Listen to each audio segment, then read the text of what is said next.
就在5月12号 ，BBC 又整活了。他们请出了一个叫大卫·马尔帕斯的老头，对着镜头啊，那是一通输出啊。这老头是谁呢？前任世界银行的行长。哎，听这名头是不是挺响的？实际上呢，咱们待会儿再细扒他的履历啊。这个老头在镜头前面大言不惭的说句什么呢？他说：“中国呀，你得赶紧停止囤积粮食和化肥啊！你看现在全球供应危机这么严重，都是因为你们把好东西锁进了自家仓库了。这些事儿不地道，你们得拿出来救火。”哎，听听啊，这叫人话吗？这简直是拿太平洋的水洗脸，好大的脸盆子呀！哎，你说这个老头是不是老糊涂了，还是揣着明白装糊涂呢？搁着演白莲花呢？马尔帕斯说，现在是由伊朗战争引发的全球供应危机。好家伙，哎，他总算说对了一个词儿，战争。但是咱得问问他呀，这火是谁点的？谁把霍尔木兹海峡给搅和的天翻地覆的？那还用问吗？还不是他背后那个老东家美国吗？这个老头马尔帕斯啊，咱们看他的履历就很有意思。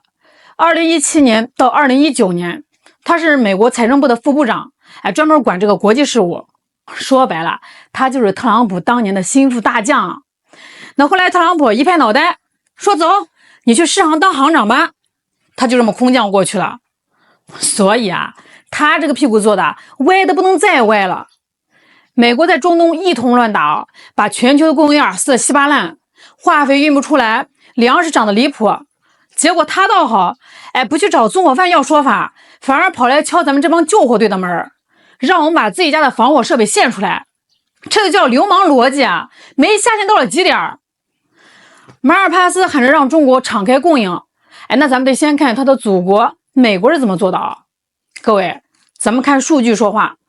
今年4月以来，美国外销的玉米价格那是蹭蹭往上涨，一点没见他们大发慈悲低价救济穷国呀。再说那个化肥，这玩意儿可是地里的救命粮。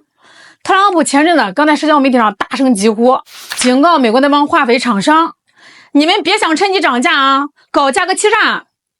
听着是不是挺正义的？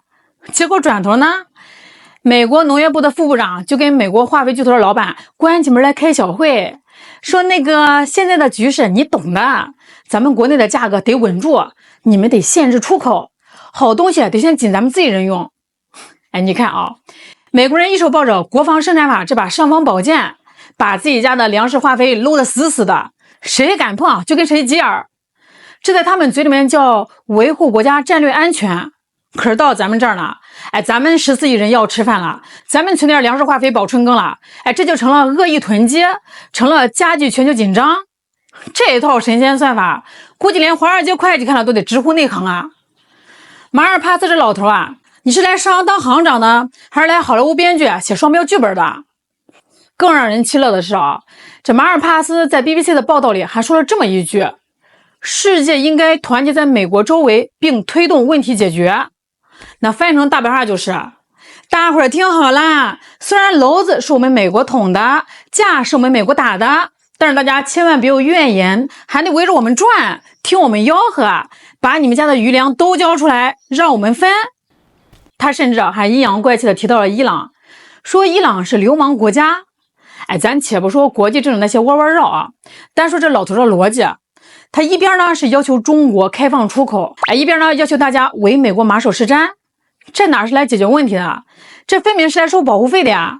他不但不反思谁是导致霍尔木兹海峡危机的罪魁祸首，反而想借着这场灾难重新树立美国那快要塌房的大哥人设呀！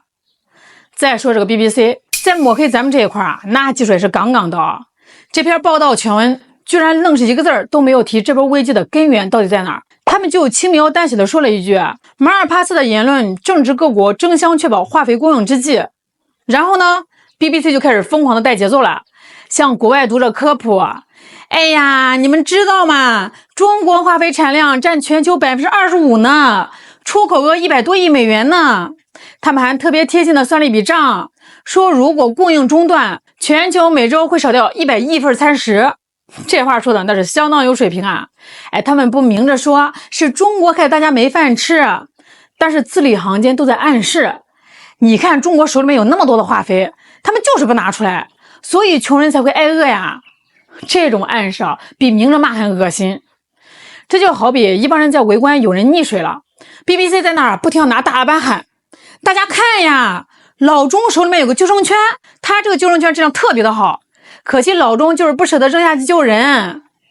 但是他们绝口不提救生圈是老钟自己攒钱买的，而且岸上那帮推人下水的人手里面其实拎着一打救生圈，正准备高价卖钱呢。那说到这儿我得插播个冷笑话。就在马尔帕斯发难的同时，国外社交平台上还有个印度的军事博主在那边蹦跶。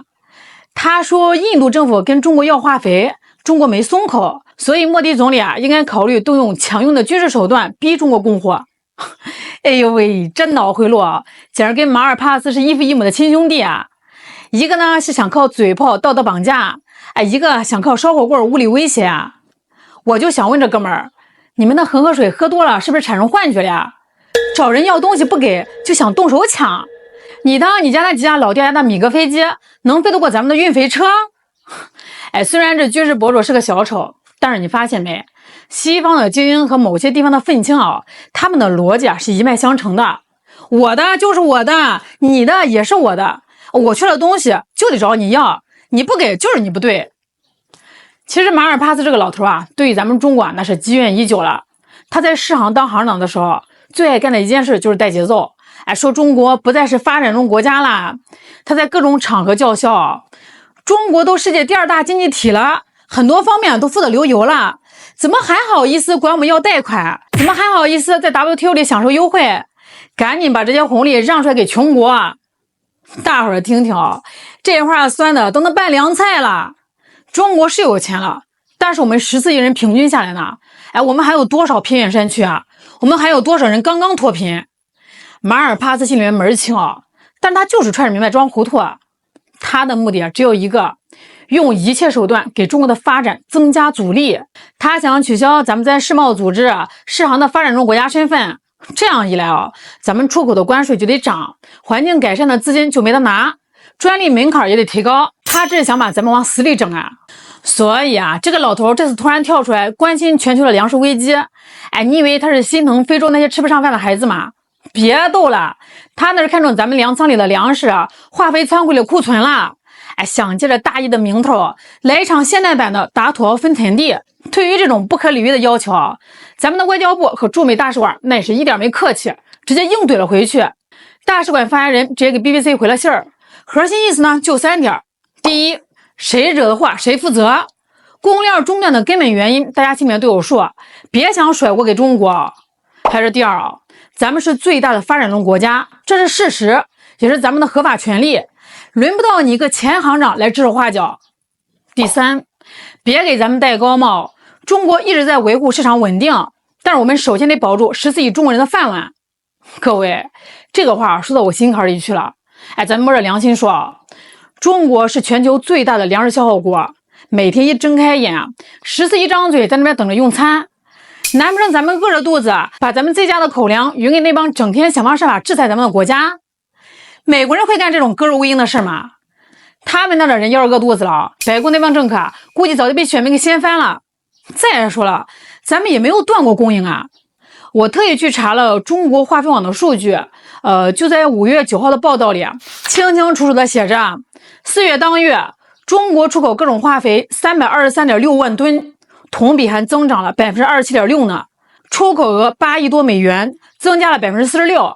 你看咱们在保住自个儿春耕的同时，该出口的还是在出口而且还加大了力度，咱们这在扮演全球粮食安全的稳定器可马尔帕斯和 BBC 那帮人那是选择性眼盲，你做的贡献呢，他是一个字不提，你为了自保采取了一丁点的管理措施，他们就拿个放大镜在那边无限放大，恨不得把你塑造成全球饥荒的罪魁祸首。总之看完了这场闹剧我算是彻底看透了，马尔帕斯这帮西方政客其实就是一群精致的利己主义者，他们是习惯了高高在上习惯了命令别人，当他们搞砸了世界兜不住底儿的时候，他们想的不是反省自己而是如何通过道德绑架，通过舆论抹黑，让中国来当这个冤大头。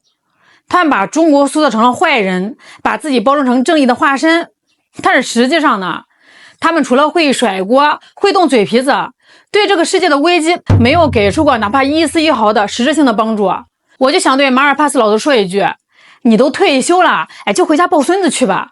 这世界变了，中国不再是那个随你拿捏的软柿子了。